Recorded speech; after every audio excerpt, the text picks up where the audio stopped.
Dear students, welcome to my channel. আৰু আজিৰ ভিডিওটোৰ টপিকটো কি হ'ব তোমালোকে অলৰেডি ভিডিওৰ থাম্বনেলত গমেই পাইছা। গতিকে বেছি দেৰি নকৰি আমি আজিৰ টপিকটোলৈ আগবাঢ়িছো। আৰু আজিৰ যিটো টপিক হ'ব সেইটো হ'ল আমাৰ ক্লাছ 12ৰ এনচিইআৰটি পাৰ্ট 1ৰ চেপ্টাৰ 1 আৰু সেই চেপ্টাৰটো হ'ল ইলেক্ট্ৰিক চাৰ্জেছ এণ্ড ফিল্ড। এতিয়া এই চেপ্টাৰটো যোৱাৰ আগত আমি ফিজিক্সৰ এটা ব্ৰাঞ্চৰ বিষয়ে আগে অলপ আইডিয়া লৈ লওঁ। আৰু সেই ব্ৰাঞ্চটো হ'ল ইলেক্ট্ৰষ্টেটিক্স। এতিয়া ইলেক্ট্ৰষ্টেটিক্স মানে কি হয়, এই নামতে আছে ইয়াৰ ইলেক্ট্ৰ মিন্স চাৰ্জ আৰু ষ্টেটিক মিন্স হ'ল ৰেষ্ট কণ্ডিশ্যন। গতিকে ফিজিক্সৰ যিটো ব্ৰাঞ্চত আমি ৰেষ্ট কণ্ডিশ্যনত থকা চাৰ্জৰ বিষয়ে ষ্টাডি কৰোঁ সেই ব্ৰাঞ্চটো হ'ল ইলেক্ট্ৰষ্টেটিক্স। ইয়াতে মই লিখি দিছোঁ electrostatics is a branch of physics which deals with the study of charges at rest. ৰেষ্টত থকা চাৰ্জৰ বিষয়ে ষ্টাডি কৰোঁ। এতিয়া এক্সাম্পলৰ কাৰণে ল'লোঁ আমি এটা ৰেষ্ট কণ্ডিশ্যনত থকা চাৰ্জ। ৰেষ্টত থকা বুলি কেতিয়া কওঁ, যদি তাৰ একো স্পীড নাথাকে, গতিকে এইটো ৰেষ্ট কণ্ডিশ্যনত থকা চাৰ্জ। এতিয়া এই চেপ্টাৰটোত আমি ৰেষ্ট কণ্ডিশ্যনত থকা চাৰ্জৰ বিষয়ে ষ্টাডি কৰিম। গতিকে তাৰ লগত ৰিলেটেড টপিক কেনেকুৱা হ'ব পাৰে, ফৰ এক্সাম্পল চাৰ্জ এটা ল'লোঁ, ইয়াৰ পৰা আৰ ডিষ্টেঞ্চ দূৰত আমি এটা পি পইণ্ট এটা কনচিডাৰ কৰিলোঁ। এতিয়া এই পি পইণ্টত এই চাৰ্জ পাৰ্টিকলটোৰ কাৰণে ইলেক্ট্ৰিক ফিল্ড ইণ্টেনচিটি কিমান হ'ব বা ইলেক্ট্ৰিক ফিল্ড ইণ্টেনচিটি কি বস্তু সেইবোৰৰ বিষয়ে আমি ষ্টাডি কৰিম। নেক্সট, সাপোজ দুটা চাৰ্জ পাৰ্টিকল Q1 আৰু Q2 দুটাক আমি R সেপাৰেশ্যনত ৰাখিছোঁ। এতিয়া দুটা চাৰ্জ পাৰ্টিকলৰ মাজত এটা ফ'ৰ্চ আহিব আৰু সেই ফ'ৰ্চৰ ভেলুটো কিমান হ'ব বা কি ফেক্টৰৰ ওপৰত ডিপেণ্ড কৰে সেইবোৰৰ বিষয়ে আমি চেপ্টাৰটোত ডিটেইলছত এনালাইচিছ কৰিম। এইখিনি আছিল আমাৰ ইলেক্ট্ৰষ্টেটিক্স। নেক্সট, ইলেক্ট্ৰডাইনেমিক্স। ইলেক্ট্ৰডাইনেমিক্স মিন্স হ'ল ফিজিক্সৰ যিটো ব্ৰাঞ্চত আমি মোচনত থকা চাৰ্জৰ বিষয়ে ষ্টাডি কৰোঁ সেই ব্ৰাঞ্চটো হ'ল ইলেক্ট্ৰডাইনেমিক্স। ইলেক্ট্ৰডাইনেমিক্স is a branch of physics which deals with the study of charges in motion. মোচনত থকা চাৰ্জৰ বিষয়ে ষ্টাডি কৰা ব্ৰাঞ্চটো। এক্সাম্পলৰ কাৰণে আমি ল'লোঁ এটা চাৰ্জ পাৰ্টিকল। এই চাৰ্জ পাৰ্টিকলটো কিবা ভি স্পীডত ট্ৰেভেল কৰিছে, গতিকে এইটো মোচনত আছে। এতিয়া আকৌ আমি জানো এটা চাৰ্জ পাৰ্টিকল মুভ কৰিলে কি হয়, ইলেক্ট্ৰিক কাৰেণ্ট প্ৰডিউচ হয়। গতিকে ইলেক্ট্ৰিক কাৰেণ্টৰ বিষয়ে আমি ষ্টাডি কৰিম। নেক্সট, কাৰেণ্ট যেতিয়া প্ৰডিউচ হয় তেতিয়া তাৰ চাৰিওফালে মেগনেটিক ফিল্ডটো প্ৰডিউচ হয়। গতিকে মেগনেটিক ফিল্ডৰ লগত কাৰেণ্টৰ ৰিলেশ্যন কি, এইবোৰৰ বিষয়ে আমি চব ইলেক্ট্ৰডাইনেমিক্সত ষ্টাডি কৰিম। এতিয়া আমাৰ চিলেবাছত প্ৰথমে চাই লওঁ ইলেক্ট্ৰষ্টেটিক্সৰ আণ্ডাৰত কি টপিক পঢ়ে বা কি চেপ্টাৰ ইনক্লুড আছে আৰু ইলেক্ট্ৰডাইনেমিক্সৰ আণ্ডাৰত কি চেপ্টাৰ ইনক্লুড আছে। প্ৰথম দুটা চেপ্টাৰ আমাৰ কি হ'ব, ইলেক্ট্ৰষ্টেটিক্সৰ পাৰ্ট হ'ব। নেক্সট, বাকী যি পাৰ্ট 1ৰ বাকী চেপ্টাৰকেইটা আমাৰ কি হ'ব, ইলেক্ট্ৰডাইনেমিক্সৰ পাৰ্ট হ'ব। গতিকে এইখিনি আছে অলপ আইডিয়া। এতিয়া আমি যিটো মেইন আমাৰ টপিক সেই টপিকটোলৈ আগবাঢ়োঁ আৰু সেই টপিকটো হ'ল ইলেক্ট্ৰিক চাৰ্জেছ এণ্ড ফিল্ড। এতিয়া প্ৰথমে আমি জানি লওঁ চাৰ্জ কি হয়। গতিকে চাৰ্জৰ ইয়াতে ডেফিনেশ্যনটো মই লিখি দিছোঁ আৰু চাৰ্জক আমি কিহেদি বুজাওঁ, কিউ দি ডিনোট কৰোঁ বা কেপিটেল কিউ, স্মল কিউ আৰু কেপিটেল কিউ। ইয়াতে মই ডেফিনেশ্যনটো দিছোঁ, charge is the fundamental and intrinsic property of any matter. যেনেকুৱা মাছ হয় ঠিক তেনেকুৱা চাৰ্জো হয়, মানে যিকোনো পদাৰ্থৰে এইটো এটা বেছিক প্ৰপাৰ্টি এটা। গতিকে প্ৰপাৰ্টিটোৱে হ'ল চাৰ্জ। চাৰ্জৰ এছআই ইউনিট যদি আমি চাওঁ, চাৰ্জৰ এছআই ইউনিট কি হয়, কুলম্ব হয়। কুলম্বক আমি চি দি বুজাওঁ। ঠিক তেনেকৈ ইয়াৰ এটা চিজিএছ ইউনিট আছে আৰু সেইটো হ'ল ষ্টেট কুলম্ব। ষ্টেট কুলম্বক শ্বৰ্ট ফৰ্মত ষ্টেট চি বুলি লিখোঁ। আৰু এছআই ইউনিট আৰু চিজিএছ ইউনিটৰ মাজত ৰিলেশ্যনটো হ'ল 1 coulomb is equal two 3 × 10⁹ state coulomb. এইখিনি। নেক্সট চাওঁ আমি ডাইমেনশ্যন। যিহেতু আমাৰ চাৰ্জ ফাণ্ডামেণ্টেল ফিজিকেল কোৱান্টিটি নহয়, গতিকে ইয়াৰ ডাইমেনশ্যন উলিয়াবৰ কাৰণে আমি কি ল'ব লাগিব, এটা ফৰ্মুলাৰ হেল্প ল'ব লাগিব। আৰু চাৰ্জ ইনক্লুড থকা যিটো চিম্পলেষ্ট ফৰ্মুলা সেইটো হ'ল I = Q/T। ইয়াৰ পৰা আমি কিউটো ওলালোঁ। এতিয়া কিউৰ ডাইমেনশ্যন কি হ'ব, আইৰ ডাইমেনশ্যন ইনটু টাইমৰ ডাইমেনশ্যন। আইৰ কাৰণে কি হয়, এম্পিয়াৰ হয় আৰু টাইমৰ কাৰণে কেপিটেল টি। গতিকে কিউৰ ডাইমেনশ্যন আমাৰ কি হ'ল, এম্পিয়াৰ ইনটু টাইম। নেক্সট চাওঁ আমি types of charge body. Types of charge body means types of charges.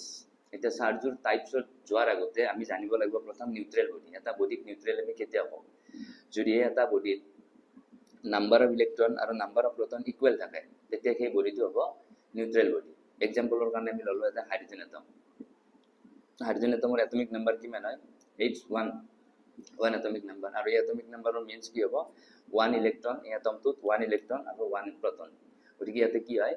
Number of electron number of proton equal, গতিকে এইটো নিউট্ৰেল বডি হ'ব। ঠিক তেনেকৈ এটা হিলিয়াম এটম এটা যদি আমি কনচিডাৰ কৰোঁ, তো তাতে কি আছে, 2টা ইলেক্ট্ৰন আছে, গতিকে 2টা প্ৰটন আছে। কি হ'ব, এইবোৰ হ'ল আমাৰ নিউট্ৰেল বডিৰ এক্সাম্পল। নেক্সট আমি চাওঁ পজিটিভলি চাৰ্জ বডি। এটা বডি আমি পজিটিভলি চাৰ্জ হোৱা বুলি কেতিয়া ক'ম যদি এই বডিটোত প্ৰটনৰ সংখ্যাটো ইলেক্ট্ৰনৰ সংখ্যাতকৈ বেছি থাকে NP গ্ৰেটাৰ দেন NE যদি হয় তেতিয়া সেইটো বডি হ'ব পজিটিভলি চাৰ্জ বডি এটা এক্সাম্পলৰ কাৰণে আমি ললো কাৰ্বন এটম এটা ললো গতিকে কাৰ্বনৰ কি আছে এইটো যদি আমি নিউট্ৰেল কাৰ্বন এটম এটা কনসিডাৰ কৰো তো ইয়াতে 6টা ইলেক্ট্ৰন থাকিব 6টা প্ৰটন থাকিব গতিকে এইটো কি হ'ব নিউট্ৰেল এতিয়া এই নিউট্ৰেল বডিটোৰ পৰা যদি এটা ইলেক্ট্ৰন লুজ কৰিলে কি হ'ব ইলেক্ট্ৰনৰ সংখ্যা এটা কমি যাব ইলেক্ট্ৰনৰ সংখ্যা কমিলে 5 হ'ল আৰু প্ৰটনটো এতিয়াও সেমে থাকিব 6 হ'ল গতিকে ইয়াতে আমি ক্লিয়াৰলি গম পাইছো যে proton 6 আৰু electron 5 গতিকে number of proton greater than number of electron so এইটো কি হ'ব পজিটিভলি চাৰ্জ হ'ব এতিয়া নেক্সট কোৱেশ্চনটো হ'ল এই যেটো পজিটিভলি চাৰ্জ বডি ইয়াৰ চাৰ্জৰ ভ্যালুটো কিমান হ'ব তো সেই ভ্যালুটো ক্যালকুলেশনৰ কাৰণে আমি দুটা ডাটা জানিব লাগিব এটা ইলেক্ট্ৰন আৰু এটা প্ৰটনত কিমান এমাউন্টৰ চাৰ্জ থাকে আৰু এই দুইটাৰ ভ্যালুটো সমানে হয় কথা হ'ল দুটাৰে সাইনটো অপোজিট হয় ইলেক্ট্ৰনত সদায় কি হয় নেগেটিভ এমাউন্টৰ চাৰ্জ থাকে আৰু প্ৰটনত পজিটিভ এমাউন্টৰ আৰু দুইটাৰ ভ্যালু সমান 1.6 * 10 * -19 1.6 * 10 * -19 কুলম ইমানখিনি এতিয়া আমি চাও এই যেটো নেক্সট কোৱেশ্চন আছিল আমাৰ যে যদি কাৰ্বন এটম এটা ইলেক্ট্ৰন লুজ কৰে তেতিয়া বডিটোৱে কিমান পজিটিভ ভাবে মানে চাৰ্জ হ'ব সেই পজিটিভ চাৰ্জৰ এমাউন্টটো লাগে তো এইটো সিম্পল ক্যালকুলেশন এটা আমি যদি চাও ইয়াতে 6টা প্ৰটন আছে আৰু 5টা ইলেক্ট্ৰন আছে ইয়াৰে 5টা ইলেক্ট্ৰনত যিমান নেগেটিভ এমাউন্টৰ চাৰ্জ হ'ব 5টা প্ৰটনটো কিমানে মানে পজিটিভলি চাৰ্জ হ'ব গতিকে দুইটা যদি আমি এড কৰো 5টা ইলেক্ট্ৰন আৰু 5টা প্ৰটন টোটাল চাৰ্জটো আমি 0 পালো কিন্তু যেহেতু এটা ইলেক্ট্ৰন লুজ কৰিছে গতিকে ইয়াতে প্ৰটনৰ সংখ্যা এটা বেছি থাকিব গতিকে সেই প্ৰটনটোৱে যিমান পজিটিভ চাৰ্জ কেৰি কৰিছে বডিটোৱে কিমানে পজিটিভলি চাৰ্জ হ'ব গতিকে এটা প্ৰটনে যিমান চাৰ্জ কেৰি কৰে সেইটো হ'ল বডিটোৰ টোটাল চাৰ্জটো গতিকে কিউৰ মানটো কিমান হ'ব 1.6 * 10 * -19 কুলম গতিকে এইখিনি আছে নেক্সট আমি চাও পজিটিভলি চাৰ্জ বডি হৈ গ'ল নেগেটিভলি চাৰ্জ বডি তো নেগেটিভলি চাৰ্জ বডি হবৰ কাৰণে নেসেসাৰি কন্ডিশন কি যে বডিটোত ইলেক্ট্ৰনৰ সংখ্যাটো প্ৰটনৰ সংখ্যাতকৈ বেছি থাকিব লাগিব number of electron greater than number of proton তাৰ কাৰণে এটা এক্সাম্পল হলো কাৰ্বন এটম ইনিশিয়ালি আমি নিউট্ৰেল কাৰ্বন এটম ললো এতিয়া এই নিউট্ৰেল এটমটোৰ যদি এটা ইলেক্ট্ৰন গেইন কৰিলে কি হৈ যাব ইলেক্ট্ৰনৰ সংখ্যা 7 হৈ যাব কিন্তু প্ৰটন এতিয়াও 6 আছে তো ইয়াৰ পৰা ক্লিয়াৰলি গম পাইছো যে ইলেক্ট্ৰনৰ সংখ্যাটো প্ৰটনৰ সংখ্যাতকৈ বেছি হলে কি হ'ব এটা নেগেটিভলি চাৰ্জ হ'ব আকৌ নেক্সট কোৱেশ্চনটো হ'ল কিমান এমাউন্ট আহিব এই বডিটোত নেগেটিভ চাৰ্জ তো হেতুৰ কাৰণে সিম্পল ক্যালকুলেশন ইয়াতে প্ৰটন 6টা আছে আৰু ইলেক্ট্ৰন যদি আমি ইয়াৰ পৰা 7টাৰ পৰা 6টা কনসিডাৰ কৰো তেতিয়া ইকুৱেল এমাউন্টৰ নেগেটিভ চাৰ্জ ইকুৱেল এমাউন্টৰ পজিটিভ চাৰ্জ কেনসেল হৈ 0 হ'ল বাকি থাকি গ'ল এটা এক্সট্ৰা ইলেক্ট্ৰন থাকি গ'ল গতিকে সেই এক্সট্ৰা ইলেক্ট্ৰনটোৱে যিমান নেগেটিভ চাৰ্জ কেৰি কৰিব সেইটোই হ'ব এই বডিটোৰ কাৰণে চাৰ্জৰ এমাউন্ট গতিকে কি হ'ব charge present in the body q = 1e আৰু যেহেতু নেগেটিভ গতিকে -1e গতিকে ইয়াৰ ভ্যালুটো হ'ব ইমানখিনি -1.6 * 10 * -19 কুলম তো এইখিনি আছিল আমাৰ টাইপস অফ চাৰ্জেছৰ কথা গতিকে চাৰ্জৰ টাইপ আমাৰ কি হয় দুই টাইপৰ আমি চাৰ্জ পাওঁ এটা হ'ল পজিটিভ চাৰ্জ বডি বা পজিটিভ চাৰ্জ আৰু এটা হ'ল নেগেটিভ চাৰ্জ নেক্সট আমি চাওঁ nature of forces between two charge body দুটা চাৰ্জ পাৰ্টিকলৰ মাজত ফোৰ্সৰ নেচাৰটো কেনেকুৱা হ'ব পাৰে এইটো আমি অলৰেডি জানো যদি দুটা চাৰ্জ বডি সেম টাইপৰ হয় মানে পজিটিভ এন্ড পজিটিভ যদি হয় তেনে ৰিপালশন হ'ব বা যদি নেগেটিভ এন্ড নেগেটিভ হয় তেতিয়াও ৰিপালশন হ'ব তাৰ মানে ইয়াৰ পৰা আমি ক'ব পাৰো যে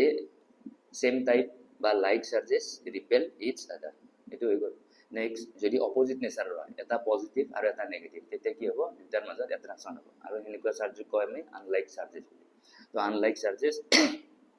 এট্ৰাক্ট ইচ আদাৰ এইখিনি আছিল আমাৰ nature of force between two charge body next আমি চাওঁ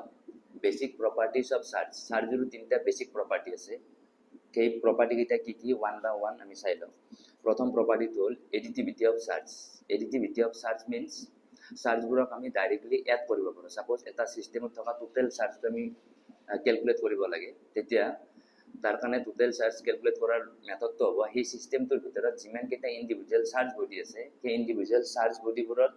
যিমান চাৰ্জ প্ৰেজেন্ট আছে গোটেইকেইটা এলজেব্ৰিক্যালি এড কৰিলে হ'ল সেইটো হ'ল আমাৰ এডিটিভিটি অফ চাৰ্জ প্ৰিন্সিপল ইয়াতে একবাৰ মই এইটো ডেফিনেশনটো পঢ়ি দিছো the total charge of a system is the algebraic sum of all the individual charges present in the system গতিকে ইয়াৰ ম্যাথমেটিক্যাল ফৰ্মটো হ'ব এটা সিস্টেমত থকা টোটাল চাৰ্জটো ইণ্ডিভিজুৱেল চাৰ্জবোৰৰ এইবোৰ এলজেব্ৰিক সামেশ্যন কথা হ'ল ইয়াতে যেতিয়া Q1 Q2 এইবোৰৰ ভ্যালু আমি পুট কৰিম তাতে উইথ সাইন ৰাখিব লাগিব মানে পজিটিভ চাৰ্জ হ'লে প্লাস লৈ পেলাই পুট কৰিব লাগিব এই ইকুৱেশ্যনটো আৰু যদি নেগেটিভ চাৰ্জ হয় এই ইকুৱেশ্যনটো পুট কৰোঁতে আমি নেগেটিভ লৈ পেলাই পুট কৰিব লাগিব সাইনটো ইম্পৰ্টেন্ট এক্সাম্পলৰ কাৰণে এটা দেখাইছো এটা সিস্টেম আছে এই সিস্টেমটো টোটাল 4টা বডি আছে চাৰ্জ বডি আছে 1 কুলম আছে তাত -2 কুলম +6 কুলম -3 কুলম এতিয়া এই সিস্টেমটোৰ টোটাল চাৰ্জটো আমি ক্যালকুলেট কৰিব লাগিব গোটেইবোৰ আমি কি কৰিম উইথ সাইন লৈ পেলাই এড কৰি দিম আৰু তাৰ ভ্যালুটো পালো আমি +2 কুলম গতিকে এইখিনিৰ পৰা এটা বস্তু ক্লিয়াৰ হ'ল যেহেতু চাৰ্জবোৰ ডাইৰেক্টলি এলজেব্ৰিকলি আমি এড কৰিব পাৰো তাতে কোনো ডিৰেকশন বা কোনো এংগেলৰ কনসেপ্ট নাই গতিকে ইয়াৰ পৰা আমি ক'ব পাৰো যে চাৰ্জবোৰ কি হয় scalar quantity charge is a scalar quantity গতিকে নেক্সট যেটো আমাৰ চাৰ্জৰ বেসিক প্ৰপাৰ্টি আছে সেই বেসিক প্ৰপাৰ্টিটো হ'ল কোৱান্টাইজেশ্যন অফ চাৰ্জ এই কোৱান্টাইজেশ্যন অফ চাৰ্জ প্ৰিন্সিপলটোৰ ওপৰত আমি ইয়াৰে যেটো ওপৰৰ টপিক আছিল আমাৰ টাইপস অফ চাৰ্জেস বুলি তাতে অলৰেডি ইয়াৰ বিষয়ে আইডিয়া পাইছো আমি এটা বডিত চাৰ্জ থাকিব না নাথাকে হেতু ডিপেন্ড কৰে সেই বডিটোৰ পৰা ইলেক্ট্ৰন ওলাইছে বা সেই বডিটোত ইলেক্ট্ৰন আহি সোমাইছে মুঠৰ ওপৰত ইলেক্ট্ৰনৰ ট্ৰান্সফাৰৰ ওপৰত ডিপেন্ড কৰে এটা বডিত চাৰ্জ আহিব না নাই গতিকে সেই যেটো আমাৰ টপিক আছিল সেই টপিকটোৰে অলপ এক্সটেনশন হ'ল কোৱান্টাইজেশ্যন অফ চাৰ্জ তো কোৱান্টাইজেশ্যন অফ চাৰ্জ প্ৰিন্সিপলটো কি হয় electric charge on any body যিকোনো এটা বডিত থকা চাৰ্জটো is always an integral multiple of the elementary charge মানে এটা ইলেক্ট্ৰন থকা চাৰ্জটোকে elementary charge বুলি কোৱা হয় আৰু এটা ইলেক্ট্ৰন থকা চাৰ্জটো হ'ল আটাইতকৈ স্মলেষ্ট ইন্ডিপেন্ডেন্টলি প্ৰেজেন্ট চাৰ্জ আৰু তাৰ ভ্যালুটো হ'ল এখিনি 1.6 into 10 - 19 কুলম এতিয়া কোৱান্টাইজেশ্যন অফ চাৰ্জ প্ৰিন্সিপলৰ মতে এটা বডিৰ যেটো চাৰ্জৰ ভ্যালু হ'ব সেই চাৰ্জৰ ভ্যালুটো কি হ'ব পাৰে প্লাসও হ'ব পাৰে মাইনাসও হ'ব পাৰে যদি বডিটোৰ পৰা ইলেক্ট্ৰন ওলাইছে তেতিয়া কি হ'ব বডিটোৰ চাৰ্জটো পজিটিভ হ'ব আৰু যদি বডিটোত মানে এক্সট্ৰা ইলেক্ট্ৰন সোমাইছে তেতিয়া কি হ'ব নেগেটিভ হ'ব গতিকে প্লাস আৰু মাইনাসৰ কনসেপ্টটো ইয়াতে ক্লিয়াৰ হ'ল নেক্সট বডিটোত চাৰ্জ থাকা বা নাথাকাটো ডিপেন্ড কৰে ইলেক্ট্ৰনৰ ট্ৰান্সফাৰ হৈছে না হেতুৰ ওপৰত গতিকে ইলেক্ট্ৰনৰ ট্ৰান্সফাৰৰ কথা আছে যেহেতু গতিকে ইলেক্ট্ৰনৰ এটো ইলেক্ট্ৰনটো থাকিব আৰু নেক্সট এনটো কি বুজাইছে এটো এটা ইন্টিজাৰ নাম্বাৰ মানে বডিটোৰ পৰা কিমানটা ইলেক্ট্ৰন ওলাইছে বা বডিটোত কিমানটা ইলেক্ট্ৰন আহি সোমাইছে এটো এনটো হ'ল সেই নাম্বাৰটো কিমানটা ইলেক্ট্ৰন ট্ৰান্সফাৰ হৈছে এটোৰ বিষয়ে আমি এক্সাম্পল থ্ৰুদি বুজিম এক্সাম্পল এটো চাইলো আমি প্ৰথম এটা নিউট্ৰেল বডি আমি কনসিডাৰ কৰিলো য'ত 6টা ইলেক্ট্ৰন 6টা প্ৰটন গতিকে equal number of electron equal number proton আছে গতিকে নিউট্ৰেল বডি হলে কি হ'ব তাৰ টোটাল চাৰ্জটো 0 এতিয়া এই বডিটোৰ পৰা যদি দুটা ইলেক্ট্ৰন ওলাই যায় দুটা ইলেক্ট্ৰন ওলাই গলে কি হ'ব ইলেক্ট্ৰন সংখ্যা 4 হ'ব আৰু প্ৰটন এতিয়াও 6 ৰাখিব প্ৰটন এতিয়া 6 হ'ব এতিয়া ইয়াৰ পৰা আমি গম পালো যে number of proton greater than number of electron গতিকে প্ৰথম কথা এইটো কি হ'ব পজিটিভলি চাৰ্জ হ'ব হেতু ক্লিয়াৰ হ'ল যেহেতু number of proton greater than number of electron এতিয়া এই বডিটোত পজিটিভ চাৰ্জৰ এমাউন্টটো কিমান হ'ব হেতুৰ কাৰণে আমাক এই যেটো আমাৰ প্ৰিন্সিপল এটো হেল্প কৰিব গতিকে এটোৰ কাৰণে কি হ'ব q = কিমানটা ইলেক্ট্ৰন ওলাইছে দুটা ইলেক্ট্ৰন আৰু দুটা ইলেক্ট্ৰনৰ কাৰণে কিমান হ'ব 2 * e হ'ব আৰু এটো প্লাস দিয়াৰ কাৰণটো হ'ল কাৰণ পজিটিভলি চাৰ্জ গতিকে এটা বডিত থকা চাৰ্জটো মানে এই বডিটোৰ কাৰণে কিমান হ'ব চাৰ্জটো q = +2e আৰু তাৰ ভ্যালুখিনি পুট কৰিলে এটো পাওঁ ঠিক তেনেতে আমি যদি চাও আকৌ নিউট্ৰেল বডি হেতু কনসিডাৰ কৰিলো এবাৰ যদি ইয়াতে দুটা ইলেক্ট্ৰন আহি পেলাই সোমালে এতিয়া কি হ'ব নাম্বাৰ অফ ইলেক্ট্ৰন 8 হৈ যাব আৰু নাম্বাৰ অফ প্ৰটন এতিয়া 6 হ'ব ইয়াতে ক্লিয়াৰলি আমি গম পাইছো যে number of electron greater than number of proton গতিকে এটো কি হ'ব নেগেটিভলি চাৰ্জ হ'ব এতিয়া এই নেগেটিভ চাৰ্জৰ এমাউন্টটো কিমান হ'ব তো হেতুৰ কাৰণে আকৌ সিম্পল যেটো আমাৰ কোৱান্টাইজেশ্যন প্ৰিন্সিপলটো এটো হ'ল q = প্লাস মাইনাস আছে প্লাসটো যদি পজিটিভলি চাৰ্জ হয় আৰু মাইনাসটো কি হৰ কাৰণে এটো নেগেটিভলি চাৰ্জ হ'ব আৰু কিমানটা ইলেক্ট্ৰন ট্ৰান্সফাৰ হৈছে 2e গতিকে q = -2e এটো হৈ গ'ল আমাৰ নেগেটিভ চাৰ্জৰ এমাউন্ট ইয়াতে মই মেনশন কৰি দিছো q = কি হয় প্লাস মাইনাস n আৰু প্লাস মাইনাসে কি সিগনিফাই কৰে যে বডিটোৱে ইলেক্ট্ৰন লুজ কৰিছে নে গেইন কৰিছে হেতু যদি ইলেক্ট্ৰন লুজ কৰে দেন পজিটিভ হ'ব যদি গেইন কৰে দেন নেগেটিভ হ'ব তাৰপিছত নেক্সট আৰু এটা আমি এক্সাম্পল লওঁ এই যে নিউট্ৰেল বডি ললো যদি এই বডিটোৰ পৰা মানে এটো মই লিখিছো ইয়াতে it can not transfer electron in the form of non integer মানে এই বডিটোৰ পৰা ইলেক্ট্ৰন সদায় ইন্টিজাৰৰ ফৰ্মতে ওলাব লাগিব কেতিয়াও এনেকুৱা ফৰ্মত ইলেক্ট্ৰন ট্ৰান্সফাৰ হ'ব নোৱাৰে যে 0.5 টা ইলেক্ট্ৰন ট্ৰান্সফাৰ হ'ল 1.5 টা ইলেক্ট্ৰন 1.2 1.3 গতিকে ইলেক্ট্ৰনৰ ট্ৰান্সফাৰ সদায় কি হ'ব গোটা সংখ্যা কমতে হ'ব ই কেতিয়াও ফ্ৰেকশনত ইলেক্ট্ৰন ট্ৰান্সফাৰ হ'ব নোৱাৰে গতিকে এইবোৰ হ'ল নন ইন্টিজাৰ ভ্যালু গতিকে এনেকুৱা ইলেক্ট্ৰন ট্ৰান্সফাৰ হ'বই নোৱাৰে এতিয়া ইয়াৰ পৰা যদি আমি চাওঁ প্ৰথম নিউমেৰিকেলটো how many number of electrons are required to form a charge of 1 coulomb 1 coulomb charge form কৰিবৰ কাৰণে কিমানটা ইলেক্ট্ৰনৰ প্ৰয়োজন গতিকে ইয়াৰ আমি সিম্পল এই যেটো আমাৰ কোয়ান্টাইজেশন অফ চাৰ্জ প্ৰিন্সিপল সেই ফৰ্মুলাটো বহাই দিলে আমি এনৰ ভ্যালুটো যদি ক্যালকুলেট কৰো এনৰ ভ্যালুটো আমি পালো 62 * 10 to the power 17 গতিকে ইয়াৰ পৰা আমি গম পালো এটা বডিত 1 কুলম চাৰ্জ ফৰ্ম কৰিবৰ কাৰণে কিমানটা ইলেক্ট্ৰন ট্ৰান্সফাৰ হ'ব লাগিব ইমানটা ইলেক্ট্ৰনৰ এতিয়া যদি ইমানটা ইলেক্ট্ৰন বডিটোৰ পৰা ওলাই গৈছে তেনেহলে কি হ'ব বডিটো +1 কুলম চাৰ্জ হ'ব আৰু যদি ইমানটা ইলেক্ট্ৰন বডিটোত আহি পেলাই সোমাইছে তেনেহলে কি হ'ব বডিটো -1 কুলম চাৰ্জেৰে -1 কুলম চাৰ্জ থাকিব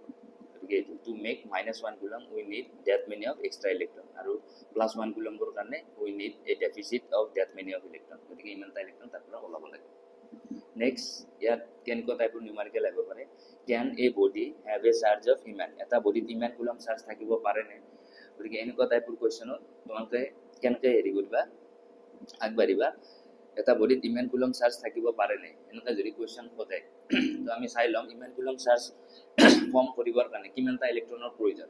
গতিকে হেতুৰ পৰা আমি হেতুৰ উলাবৰ কাৰণে আমি কি কৰি সিম্পলি এনৰ ভ্যালুটো ক্যালকুলেট কৰিম আৰু এনৰ ভ্যালুটো ইয়াতে আমি পালো 2.81 এতিয়া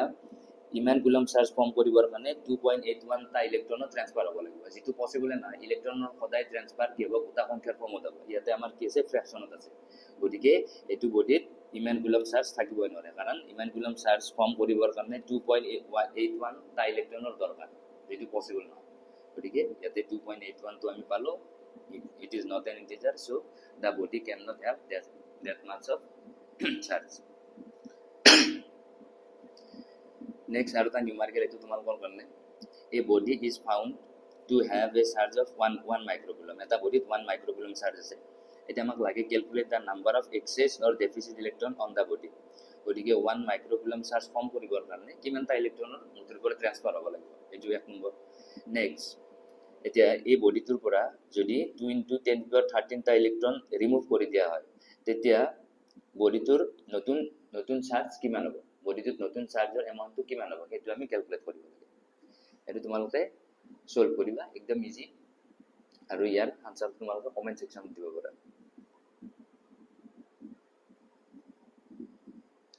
গতিকে আমি দুটা বেসিক প্ৰপাৰ্টি চালো এটা হ'ল এডিটিভিটি অফ চাৰ্জ আৰু এটা হ'ল quantization of charge additivity of charge প্ৰিন্সিপলটোৰ মতে কি হয় এটা সিস্টেমত থকা টোটাল চাৰ্জটো ইন্ডিভিজুয়াল চাৰ্জ পাৰ্টিকলবোৰৰ এলজেব্ৰিক এডিশন নেক্সট 2 নম্বৰ প্ৰপাৰ্টি আমি চালো কোয়ান্টাইজেশন অফ চাৰ্জ এটা বডিত থকা টোটাল চাৰ্জটো সদায় কি হ'ব ইলেক্ট্ৰনত থকা চাৰ্জৰ ইন্টিগ্ৰেল মাল্টিপল হিচাপে থাকিব q ± n এখিনি আছে নেক্সট 3 নম্বৰ যেটো প্ৰপাৰ্টি সেইটো হ'ল আমাৰ কনজাৰভেশন অফ চাৰ্জ প্ৰিন্সিপলটো কি the total electric charge in an isolated system remains constant the মানে এটা isolated system or total charge এর amount তো সদায় constant থাকিব ইয়াৰ মিনিং টু কি তাৰ মানে আমি চাৰ্জ ক্ৰিয়েট কৰিব নোৱাৰো চাৰ্জ ডেস্ট্ৰয় কৰিব নোৱাৰো চাৰ্জ এটা বডিৰ পৰা আনটা বডিলৈ ট্ৰান্সফাৰ হ'ব পাৰে তো ইয়াৰ এক্সটেনশন তো হলে তো charge can neither be created nor destroyed it can only be transferred from one body to another এটো হ'ল কনজারভেশন অফ চার্জ প্রিন্সিপল এতিয়া এইটো প্রিন্সিপল বুজি পাবৰ কাৰণে আমি এটা এক্সাম্পল এটা লম নিউমেৰিকেল এটা two identical conducting sphere a and b identical চেপু দুটা স্পেয়াৰ আছে a আৰু b carry charges +6 microcoulomb and -2 microcoulomb এইটোত আছে +6 আৰু b টোত আছে -2 microcoulomb charge they are brought in contact and then separated প্ৰথম দুটাকে কন্টাক্টত আনিলো তাৰপিছত অলপ টাইম ৰাখাৰ পিছত দুটাকে সেপাৰেট কৰি দিলো এতিয়া এইখিনিৰ পিছত আমাক লাগে what will be the charge on each pair after contact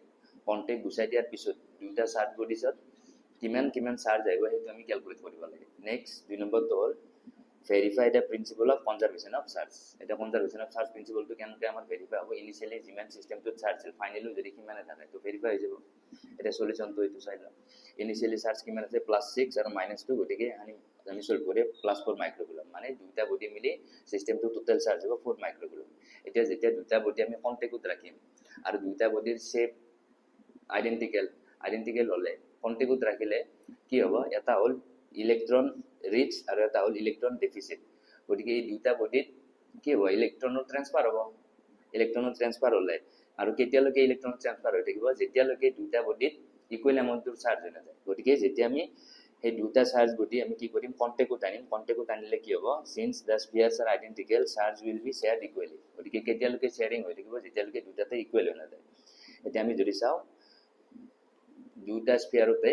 দুটা আইডেন্টিকেল স্পিয়াৰতে কিমানটা চাৰ্জ আহি যাব যেটো টোটাল চাৰ্জ আছিল তাক 2 দি ডিভাইড কৰি দিলে হ'ল গতিকে 4 ডিভাইড বাই 2 গতিকে দুটা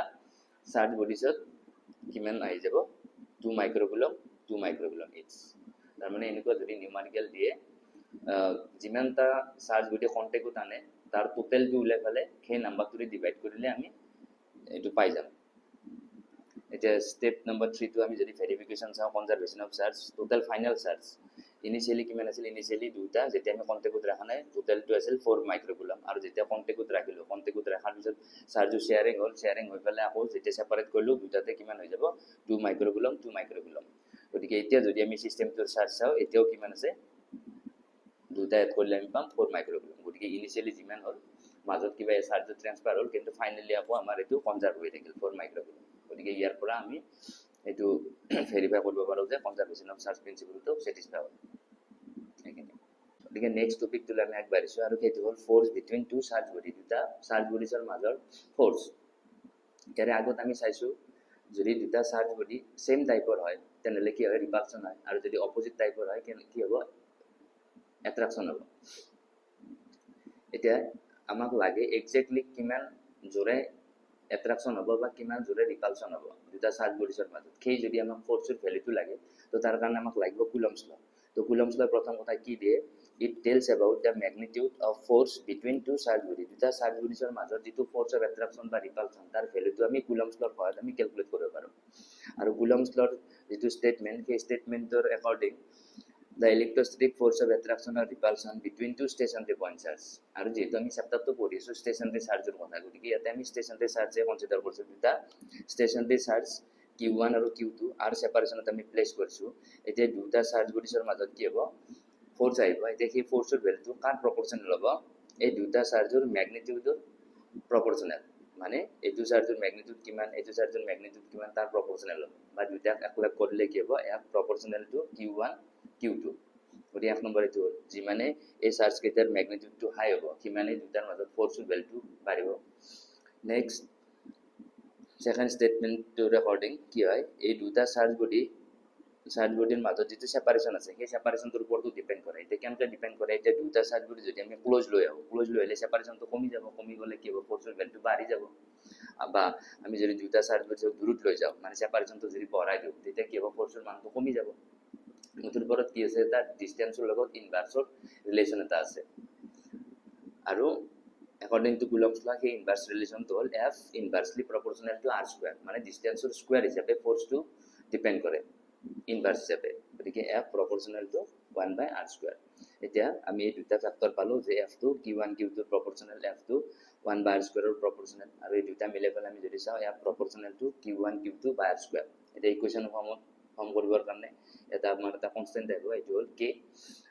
আৰু তাৰ ফাইনাল এক্সপ্ৰেশন হ'ব F = k Q1 Q2 by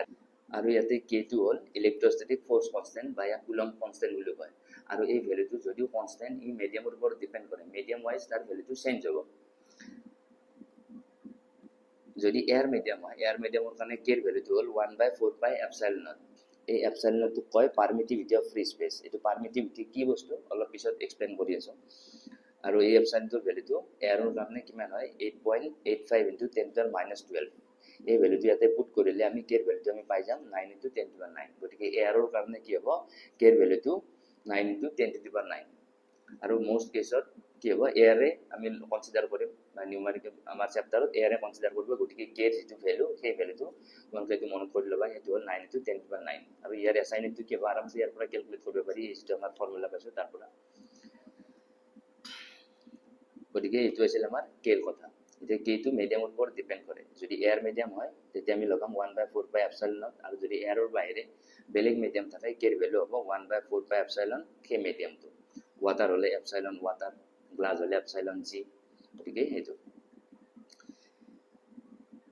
Coulomb's লৰ পৰা আমি কি পাও কুলম্বস লৰ পৰা আমি দুটা চাৰ্জ বডিৰ মাজত যেটো ফোৰ্স অফ এট্ৰাকচন বা ৰিপালচন হ'ব সেই ৰিপালচনৰ ভ্যালুটো আমি ক্যালকুলেট কৰিব পাৰিম ইয়াৰ ম্যাগনিটিউডটো হৈ গ'ল তাৰপিছত নেক্সট ইম্পৰ্টেণ্ট হ'ল ফ'ৰ্চ, যিহেতু এটা ভেক্টৰ কোৱান্টিটি আমি তাৰ মেগনিটিউডটো গম পালোঁ। এই দুটা চাৰ্জ বডিছৰ মাজত যিটো ফ'ৰ্চ থাকিব সেই ফ'ৰ্চৰ ভেলুটো আমি গম পালোঁ। এতিয়া সেই ফ'ৰ্চটোৰ ডিৰেকশ্যন কোনফালে হ'ব সেই ডিৰেকশ্যনটো দৰকাৰী। তো ডিৰেকশ্যনৰ কাৰণে ইয়াতে মই লিখি দিছোঁ ডিৰেকশ্যন অফ ফ'ৰ্চ, মানে কুলম্ব ফ'ৰ্চৰ ডিৰেকশ্যনটো সদায় কি হ'ব, এই Q1 আৰু Q2 কানেক্টিং যিডাল লাইন, এই লাইনডালৰ এলঙে হ'ব, সদায় এই লাইনডালৰ এলঙে, মানে ইফালেও নহয় ইফালেও নহয় ইফালেও নহয় এনেকুৱাকৈ নহয়, সদায় কি হ'ব এই লাইনডালৰ এলঙে হয়তো ৰিপালচন হ'ব, নতুবা এই লাইনডালৰ এলঙে কি হ'ব এট্ৰাকশ্যন হ'ব। সেইটো মনত ৰাখিলে হ'ল। কুলম্বছ লৰ যিটো ফ'ৰ্চ আহিব বা দুটা চাৰ্জ বডিছৰ মাজত যিটো ফ'ৰ্চৰ মেগনিটিউডটো আমি এমকে কেলকুলেট কৰিম, আৰু ডিৰেকশ্যনটো সদায় কি হ'ব এই দুটা চাৰ্জ বডি কানেক্টিং যিডাল লাইন সেই লাইনডালৰ এলং হ'ব। এইটো হৈছিল আমাৰ ডিৰেকশ্যনৰ কথা। ইয়াতে মই লিখি দিছোঁ, যদি F is equal to K Q1 Q2 by R square হয়, Kৰ কাৰণে আমি ভেলু পাইছোঁ 1/4 pi epsilon naught, গতিকে Kৰ ভেলুটো আমি পুট কৰি পেলাই নেক্সট এইটো এটা expression F is equal to 1/4 pi epsilon naught Q1 Q2 by R square। আৰু যদি এয়াৰৰ বাহিৰে আদাৰ মিডিয়াম হয় তেতিয়া কি হ'ব F is equal to 1/4 pi epsilon m, বাকীখিনিতো চেমেই থাকিব এইখিনি। এতিয়া নেক্সট চাওঁ আমি পাৰমিটিভিটি অফ মিডিয়াম। তো মিডিয়ামৰ পাৰমিটিভিটি মিনছ কি? মিডিয়ামৰ পাৰমিটিভিটিৰ কাৰণে আমি চিম্পল এই ৰিলেশ্যনটো আমি চালে বুজি পাম। আমি ইয়াতে গম পালোঁ এফ কি হৈছে, এইখিনি যদি আমি কনষ্টেণ্ট বুলি ধৰোঁ 4 পাই কনষ্টেণ্ট হ'ল, এফটো কাৰ ওপৰত ডিপেণ্ড কৰিছে এপচাইলনৰ ইনভাৰ্চলি প্ৰপৰ্চনেল, গতিকে F proportional to 1/epsilon e, তাৰমানে পাৰমিটিভিটিৰ ফ'ৰ্চটো ফ'ৰ্চৰ মাজত ৰিলেশ্যন হ'ল ইনভাৰ্চ হ'ল। ইয়াৰ মিনিংটো কি, যিমানে পাৰমিটিভিটি হাই হ'ব সিমানে ফ'ৰ্চটো কমিব, মানে দুটা চাৰ্জ বডি যিমান হায়াৰ পাৰমিটিভিটিৰ মিডিয়ামত আমি প্লেচ কৰিম তাতে ফ'ৰ্চটো দুটা চাৰ্জ বডিছৰ মাজত সিমানে কম হ'ব। তাৰমানে নামটো পাৰমিট কৰা টাইপ, কিন্তু কামটো কেনেকুৱা হৈছে ই ৰেজিষ্টেঞ্চৰ দৰে বিহেভ কৰি আছে। যিমানে পাৰমিটিভিটি হাই সিমানে ফ'ৰ্চটো কি হ'ব কমিব। গতিকে পাৰমিটিভিটি কি কৰে, দুটা চাৰ্জ বডিছৰ মাজৰ ফ'ৰ্চটো ৰিডিউচ কৰে যদি হায়াৰ পাৰমিটিভিটি হয়। So permittivity of a medium is a measure of how much the medium reduces the electrostatic force between the charges placed in it. গতিকে সেই মিডিয়ামটোত চাৰ্জ কেইটা প্লেচ কৰোঁতে কিমান এমাউণ্টৰে সেই ফ'ৰ্চটো ৰিডিউচ কৰে তাৰ এটা মেজাৰ এটা আমি পাওঁ এই এপচাইলনৰ থ্ৰুদি। তাৰপিছত নেক্সট যদি আমি চাওঁ এতিয়া কোনটো মিডিয়ামৰ পাৰমিটিভিটি হাই হ'ব কাৰ ল' হ'ব, এয়াৰ মিডিয়ামৰ পাৰমিটিভিটি আটাইতকৈ কম, গতিকে এয়াৰ মিডিয়ামত দুটা চাৰ্জ পাৰ্টিকল ৰাখিলে কি হ'ব চবতকে মেক্সিমাম ফ'ৰ্চ এয়াৰ মিডিয়ামতে ফিল হ'ব। বাকী এয়াৰৰ বাহিৰে আমি যিমান বাকী মিডিয়াম আছে সেই সকলোবোৰ মিডিয়ামত পাৰমিটিভিটি হাই থাকিব, গতিকে তাতে কি হ'ব আমাৰ ফ'ৰ্চৰ ভেলুটো কম থাকিব। সেইকাৰণে এয়াৰৰ যিটো পাৰমিটিভিটি হয় সেই পাৰমিটিভিটিটো তোমালোকে মনত ৰাখি ল'বা 8.85 × 10⁻12। নেক্সট চাওঁ আমি ৰিলেটিভ পাৰমিটিভিটি বা এইটো ডাইৰেক্ট্ৰিক কনষ্টেণ্ট বুলি কয়। ৰিলেটিভ পাৰমিটিভিটিক আমি এপচাইলন আৰ দি বুজাওঁ আৰু ডাইৰেক্ট্ৰিক কনষ্টেণ্টটো কে দি বুজাওঁ। এই ডাইৰেক্ট্ৰিক কনষ্টেণ্টটোৰ কথা আহিব আমাৰ ইলেক্ট্ৰিক পটেনচিয়েল এণ্ড কেপাচিটেন্স সেই চেপ্টাৰটো। তো ৰিলেটিভ পাৰমিটিভিটি কি হয়, ৰিলেটিভ পাৰমিটিভিটি হ'ল এটা ৰেচিঅ', যিকোনো এটা মিডিয়ামৰ permittivity with respect to free space, সেইটো হ'ল relative permittivity of that medium. তো epsilon r is equal to কি হ'ব epsilon m by epsilon naught. এতিয়া যদি আমি এয়াৰৰ কাৰণে ৰিলেটিভ পাৰমিটিভিটি চাওঁ, এয়াৰৰ কাৰণেও ৰিলেটিভ পাৰমিটিভিটি সদায় ৰেফাৰেঞ্চ হিচাপে আমাৰ কি থাকিব এয়াৰ থাকিব,